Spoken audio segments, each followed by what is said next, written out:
पाकिस्तान के अंदर जो सुप्रीम कोर्ट है, आपको पता ही है, उसने सुओ मोटो नोटिस लिया था कि भाई क्यों 90 डेज के अंदर अंडर कॉन्स्टिट्यूशन जो कि है डिले किए जा रहे हैं, पोल्स केपी और पंजाब में नहीं करवाए जा रहे हैं।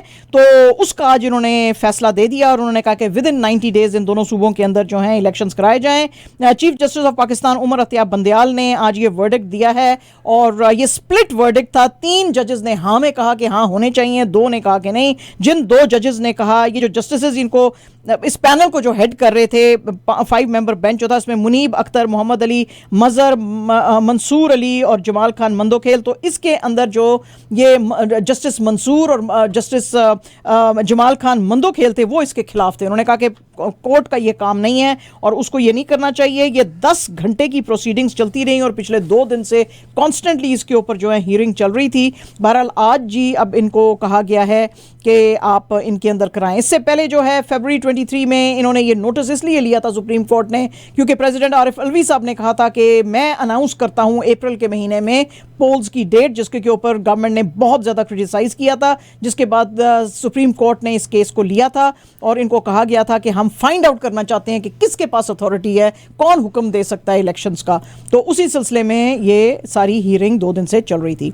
इसके चलते ही जैसे ये अब वर्डिक्ट आया है सुप्रीम कोर्ट का, तो पीटीआई ने जो है अपना जेल भरो मूवमेंट खत्म कर दी है। इसकी इंफॉर्मेशन जो है आज इमरान खान साहब ने अपने ट्वीट पे दी है और उन्होंने सुप्रीम कोर्ट के इस वर्डिक्ट को बड़ा वेलकम किया है। उन्होंने कहा कि सुप्रीम कोर्ट ने अपनी रिस्पॉन्सिबिलिटी को संभाला है और कॉन्स्टिट्यूशन को अपहोल्ड किया है और बड़ी वेलियंट यानी कि बड़ी बहादुरी से ये उन्होंने आज का जजमेंट दिया है और हम उनको सलाम पेश करते हैं। इससे पहले जो है फवाद चौधरी साहब ने भी कहा था कि हम तो बड़े दिनों से कह रहे हैं कि अंडर कॉन्स्टिट्यूशन 90 डेज़ के अंदर जब असेंबलीज डिसॉल्व हो जाती हैं तो सूबों के अंदर इलेक्शंस कराने चाहिए। तो आज की ये जो इनका वर्डिक्ट है सुप्रीम कोर्ट का, वो एंडोर्स करता है पीटीआई का स्टैंस। पीएमएलएन की senior vice president Maryam Nawaz साहिबा जो हैं उनको आज जो है additional and sessions court Sukkur ने कहा है कि 10 मार्च को आप आके इस सवाल का जवाब दें कि आपने क्या स्टेट इंस्टीट्यूशंस के अगेंस्ट एलिगेशंस लगाए हैं और उनको इंसल्ट किया है और इंसाइट किया है लोगों को कि वो स्टेट इंस्टीट्यूशंस के अगेंस्ट रिवोल्ट करें कि ना करें। यह पिटीशन जो थी पीटीआई के डिस्ट्रिक्ट प्रेसिडेंट जहीर मोहम्मद ने की थी और उन्होंने कहा था अदालत से कि मरियम नवाज साहिबा कॉन्स्टेंटली इंस्टीट्यूशंस के खिलाफ बोल रही हैं तो उनको बुला के उनसे पूछा जाए। इस सिलसिले में सक्खर कोर्ट ने अब ना सिर्फ मरियम नवाज साहिबा को बल्कि SHO police station model town, director FIA Islamabad, FIA Sukkur director, SHO incharge FIA cyber crime Sukkur, SP और डीएसपी कंप्लेंट सेल सक्खर, इन सबको बुलाया और उन्होंने कहा जी कि अपना आके डिटेल्ड आप जवाब दें इस सिलसिले में कि आपको क्या कहना है और आपने इनको क्यों गिरफ्तार नहीं किया अगर she has spoken against the states institutions. Islamabad high court ने आज इलेक्शन कमीशन ऑफ पाकिस्तान को रोक दिया है बाय इलेक्शंस करने से इस्लामाबाद के अंदर और उन्होंने जो है ये जो सस्पेंशन ऑर्डर भी दिया था टू डी नोटिफाई पीटीआई के ये जो एमएनएस थे असद उमर, अली नवाज आवान और राजा खुरम नवाज के लिए, क्योंकि इन्होंने एक पिटीशन फाइल की थी जिसमें कि इन्होंने ईसीपी के नोटिस को चैलेंज किया था, जबकि नेशनल असेंबली के स्पीकर राजा परवेज अशरफ ने इलेक्शन कमीशन को नोटिफाई किया था कि मैंने इनके रेजिग्नेशन जो हैं अप्रूव कर दिए हैं। पीटीआई के लॉयर अली जफर जो थे बैरिस्टर, वो आज अपीयर हुए थे। तो कोर्ट ने आज इनसे पूछा कि पहले तो आपने कहा कि ये गलत है, ये इनको जो अप्रूवल दिया गया वो ठीक नहीं है, अब आप कह रहे हैं कि नहीं ये इलीगल है, तो आप क्या कहना चाहते हैं। तो इसके ऊपर बैरिस्टर अली जफर ने कहा कि हाँ पहले वो बैठना नहीं चाहते थे असेंबली के अंदर, अब वो वापस असेंबली में बैठना चाहते हैं। तो इसलिए फिर इस्लामाबाद हाई कोर्ट ने तमाम फिर इन लोगों को भी और पार्टीज को भी कहा है कि भाई आप नोटिस जारी किए हैं कि आप इस सिलसिले में आके अपने जवाब दें। तो अब पता चलेगा जी अब ये क्या जवाब, पहले हमने बैठना नहीं है अब हमने बैठना है। What is going on in PTI, what is this. अच्छा जी, फिल्म मेकर एक्ट्रेस आपको पता ही है बड़ी ज़बरदस्त है नंदिता दास, अगर आपने उनकी मूवीज़ देखी हैं बड़ी ज़बरदस्त स्टार थी, तो अब वो फिल्में बनाती हैं। अब उन्होंने एक फिल्म बनाई है जुई गाटो, तो उसके अंदर कपिल शर्मा जो हैं उनको इन्होंने रखा है। तो इनसे कपिल शर्मा जो है इन्होंने इनसे पूछा गया, इन्होंने कहा जी कि नंदिता दास जो हैं उन्होंने आपको क्यों रखा। तो जो ये हैं कपिल शर्मा साहब, वो कहते हैं जी मुझे भी बड़ी हैरत हुई, मैंने जब नंदिता दास से पूछा कि आपने मुझे क्यों चुना, तो उन्होंने कहा जी कि ये एक डिलीवरी बॉय का, फूड डिलीवरी एजेंट की स्टोरी है जो कि अपनी फैक्ट्री के इंचार्ज की पोजीशन खो देता है और फिर वो जो है ये शुरू करता है फूड डिलीवरी। तो क्योंकि कपिल शर्मा का कहना है कि मैंने भी कोका कोला में काम किया और छोटी मोटी इधर उधर जॉब्स करता था मुंबई आने से पहले, तो जब नंदिता ने मुझे बताया कि ये डिफिकल्टीज ये लोग फेस करते हैं बेचारे डिलीवरी वाले, तो मैं उसके साथ रिलेट कर सकता था, तो मैंने फौरन ले लिया और इन्होंने भी मुझे फौरन अपनी फिल्म में कास्ट किया। तो मैंने उनसे पूछा, मैं भी बड़ा इंट्रीग्ड हो गया, मैंने कहा आप मुझे क्यों ले रही हैं फिल्म में? तो उन्होंने कहा कि तुम ही ये काम कर सकते हो बिकॉज कॉमन मैन तुम्हारे साथ एसोसिएट करता है, और अगर ये रोल मेरे से खुद शाहरुख खान भी आके मांगता तो मैं उसको ना देती ये रोल। क्या बात है जी बाजी, व्हाट इज दिस? फिर तो तुम्हारी फिल्म फ्लॉप होएगी। नहीं जस्ट से। तो वो कहती है कि जी अगर शाहरुख खान भी मांगता ये फिल्म तो मैं उसको ना देती, मैं ये फिल्म तुम्हें ही देती।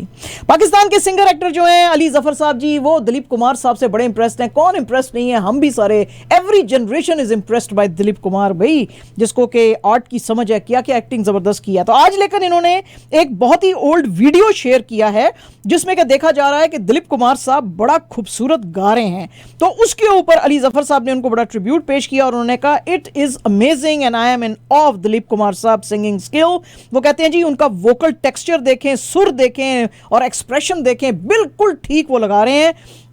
लेकिन और वो अपनी फिल्मों का जो प्लेबैक सिंगिंग थी वो खुद कर सकते थे, लेकिन वो बड़े परफेक्शनिस्ट थे, तो इसीलिए उन्होंने सोचा कि वो उनको गाना नहीं चाहिए, उनको सिर्फ एक्टिंग करनी चाहिए।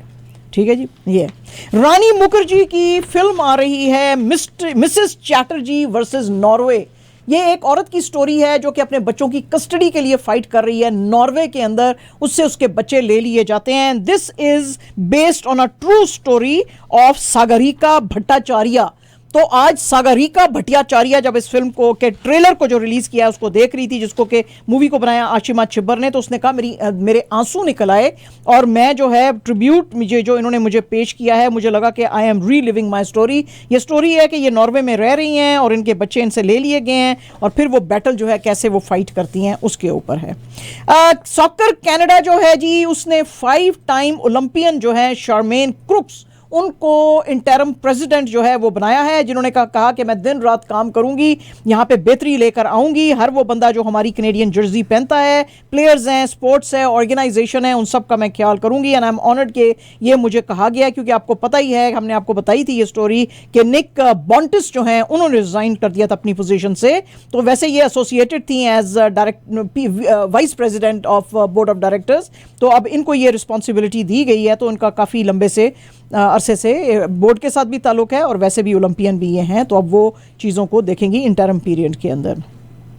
यॉर्कशायर के अंदर जी आपको पता ही है कि जो उनके इस काउंटी क्लब के जो एक्स प्लेयर थे अजीम रफ़ीक, उनकी आज हियरिंग जो है इसकी काउंटी क्लब की यॉर्कशायर की शुरू हो गई है, क्योंकि इन्होंने कहा था कुछ अर्सा पहले जो कि ये अजीम रफ़ीक जो कि पाकिस्तानी बॉर्न ब्रिटिशर हैं, उन्होंने रेज़ किया था सितंबर 2020 में कि मुझे बहुत ज़्यादा जो मेरे 2 स्पेल्स मैंने यॉर्कशायर के साथ किए थे, रेसिज्म का सामना करना पड़ा था मुझे भी, मेरी फैमिली को, यहाँ तक इतना इन्होंने मुझे तंग किया था कि मुझे यूके छोड़ने पर मजबूर कर दिया था, जिसके ऊपर England and Wales cricket board ने जून में कहा था कि हम ये चार्जेस लगाएंगे। तो इसके अंदर लेकिन अभी हमने आपको 2 दिन पहले स्टोरी बताई थी कि सिर्फ फॉर्मर कैप्टन माइकल वॉन जो हैं वही अपीयर होंगे। गेल, हॉलर्ड, ब्रेसनन, पेरा, ब्लेन, इन सब ने कहा कि हम we don't want to be part of this. लेकिन in the absence of these 5 players ये जो है चार्जेस जो है पैनल सुनेगा और इसके ऊपर जो है वो करेगा। ये एक इंडिपेंडेंट चैनल बिठाया गया था, क्रिकेट डिसिप्लिन कमीशन, तो ये अब इन सब चीज़ों को सुनेगा और इसके ऊपर जो है, वैसे तो ये प्राइवेटली चलेंगी लेकिन कुछ जो एक्रेडिटेड मीडिया है उनको कुछ जो है न्यूज़ दी जाएगी। एंड जनाब absolutely our last news is about Sania Mirza. Sania Mirza को जनाब बड़ा ही कोवेटेड प्राइज जो है वो दिया गया है sports star aces inspirational icon award Mumbai में, और ये अवार्ड इनको दिया है सुनील गवास्कर ने। और इस जगह पे बात करते हुए सानिया मिर्ज़ा ने कहा कि मैं बड़ी ऑनर्ड हूँ और मैं बड़ी इमोशनल हूँ। कुछ पिछले महीनों से मैं बड़े ऊपर नीचे मेरे जो है चीज़ें चल रही थी, अ लॉट वाज हैपनिंग। और जब मैं छोटी बच्ची थी तो मैं स्पोर्ट्स मैगजीन्स देखती थी, उसमें बड़े बड़े कवर के ऊपर भी और अंदर भी पोस्टर होते थे इन एथलीट्स के। तो एज अ चाइल्ड मैं भी सोचती थी कि क्या एक दिन मेरा भी ऐसा बड़ा सारा पोस्टर होएगा कि नहीं होएगा, और मैंने वो कर दिखाया। ये 20 ईयर लॉन्ग मेरा जर्नी जो था उसमें बहुत सारे अप्स एंड डाउन्स आए। I have been through thick and thin and wins and losses, लेकिन अब मैंने खुदा हाफिज कह दिया है, because all good things come to an end. लेकिन मैं हैप्पी हूँ कि मैं अपने लिए खेली, अपनी फैमिली के लिए खेली और आप सब फैंस के लिए मैं एक अच्छी खेल जो है वो कर सकी। और अब I am starting a new phase in my life, तो उस वक्त ये अवार्ड मुझे मिलना बड़ी बात है and I am so thankful. तो जनाब ये थी हमारी खबरें।